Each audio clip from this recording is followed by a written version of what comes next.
aussi loin qu'aux clartés du plus limpide azur, que jamais sur la sphère étendue le ciel pur, l'œil saisit des objets les formes apparues. On découvre toujours des jardins et des rues, marquant de leurs piliers des parcours infinis. Des temples, vastes amas de marbre, de granit, des palais de porphyre énormes et splendides, et s'élançant des eaux, de hautes pyramides, plus vieilles que le temps, et dont l'éternité n'ébranchera jamais le profil respecté.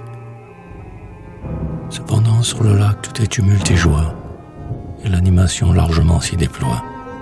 Le commerce, l'amour et le culte des dieux y forment un spectacle étrange et radieux.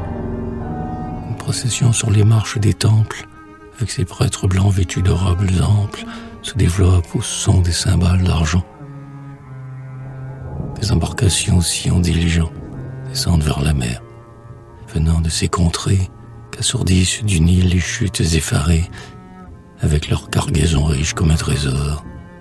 Plumes, gemmes, parfums, ivoire et poudre d'or, au passage exhalant l'odeur aromatique que prennent les vaisseaux au soleil exotique.